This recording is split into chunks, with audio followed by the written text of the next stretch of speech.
Nouveau clash entre le PSG et le Barça et cette fois c'est à cause de Ronaldinho qui est pourtant à la retraite depuis bien longtemps. On vous explique pourquoi dans un instant.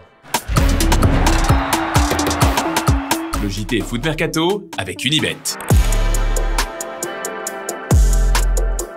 Bonjour à toutes et à tous et bienvenue dans ce nouveau JT Foot Mercato. Aujourd'hui on vous parle de la nouvelle guéguerre entre le FC Barcelone et le Paris Saint-Germain. Cette fois vous avez capté, c'est à cause de Ronaldinho, ancien joueur des deux clubs.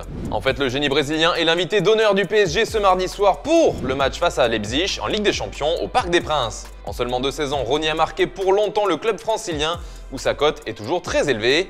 Problème, sa présence chez l'ennemi n'est pas du tout bien vue par le Barça selon le journal Sport.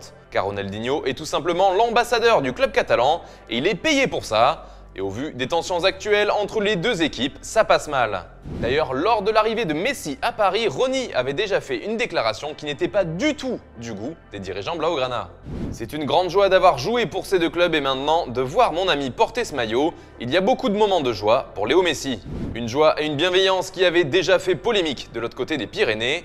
Il faut dire que le climat est très tendu depuis quelques années. Souvenez-vous par exemple du vrai faux départ de Marco Verratti à Barcelone. L'Italien avait dû faire une vidéo d'excuses et avait alors changé d'agent. Comment ne pas parler du transfert de Neymar qui a été très mal vécu par les patrons du Barça?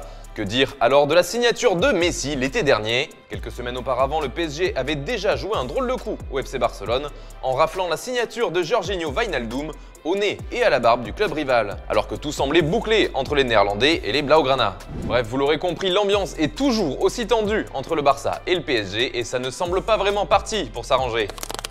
D'ailleurs, à propos de Paris, on vous en parlait tout à l'heure, ça joue ce soir face à Leipzig et voici ce que pourrait donner le 11 probable de Mauricio Pochettino. L'entraîneur argentin devrait aligner un 4-3-3 avec Navas dans les buts, Hakimi, Marquinhos, Kimpembe et Mendes en défense, un milieu à 3 avec Verratti en numéro 6, accompagné d'Herrera et de Gueye.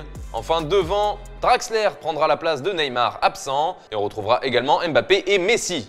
Côté Leipzig, on vous épargne le 11 probable, mais il devrait bien avoir Christopher Nkunku, lui qui est en feu en ce début de saison. D'ailleurs, c'est un ancien du PSG et son ancien coéquipier Presnel Kimpembe a évoqué le sujet en conférence de presse. Voilà ce qu'il a dit. Il est énorme. Christopher, on connaît tous ses qualités. Moi particulièrement parce qu'on a été formés ensemble. C'est un garçon qui a évolué énormément, même si on connaissait déjà son potentiel. Il arrive à montrer il fait partie aussi des grands maintenant, qu'il arrive à se montrer sur la scène européenne. Vous le savez, AFM, on se mouille et on vous donne notre prono pour ce gros match à venir. Avec Unibet, nous vous proposons 150 € offerts avec le code FMUNI pour toute première inscription. Stéphane voit bien un 2-0 pour le Paris Saint-Germain. Antoine, lui, il part même sur un 3-0, mais perso, je vois bien Leipzig marqué. Et pourquoi pas avec un but de Nkunku, justement. Vous aussi, donnez-nous votre prono en commentaire et tentez de remporter le maillot de votre choix. Pour ça, il faudra juste trouver le score exact et nous, on sélectionnera un gagnant. Allez, on retourne à Barcelone, décidément, cette fois pas de guerre, mais bien des blessés comme Samuel Umtiti, le pauvre. On en parlait dans la revue de presse ce matin, le défenseur français a livré une longue interview à Mundo Deportivo, dans laquelle il s'est confié sur son état actuel, mais aussi sur comment il a vécu une période très difficile depuis la Coupe du Monde 2018. Un vrai calvaire pour lui qui joue de moins en moins. Cette saison par exemple, il n'a toujours pas joué la moindre minute avec le Barça. Mais Umtiti tient bon et explique qu'il doit s'entraîner plus que les autres pour prouver qu'il a le niveau. D'ailleurs, il ne se voit jamais jouer pour un autre club, au moins c'est clair. Il a également expliqué que sa longue blessure et surtout toute l'attente qu'il y avait eu autour l'ont fait beaucoup souffrir. Selon les médecins qu'il a consultés, il y avait des risques à se faire opérer, ce qui l'a fait longtemps attendre. Un moment très dur à vivre selon ses dires. Umtiti a même révélé à Mundo Deportivo qu'il avait pleuré lors d'une réunion avec le président Joan Laporta. Nous avons bien parlé en tant qu'homme. Ému?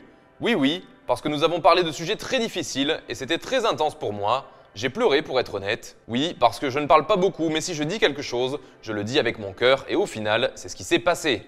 Hier, un autre champion du monde 2018 vous a fait beaucoup réagir, c'est Benjamin Pavard. Après ses déclarations sur son niveau, vous avez été nombreux à nous dire qu'il n'était peut-être pas aussi fort qu'il pouvait bien le dire, malgré sa frappe de bâtard. Et même pour certains, il n'a plus sa place en équipe de France.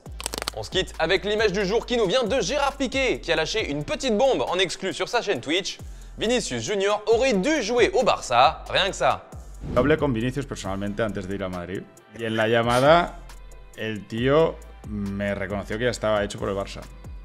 Pues que salga, a ver si es verdad, y si sale pues le vamos a rebatir, pero vamos, que estaba hecho. Voilà, c'est tout pour aujourd'hui. Merci de nous avoir suivis. On se retrouve dès demain pour un nouveau JT Foot Mercato. Quant à moi, je vous souhaite une excellente soirée.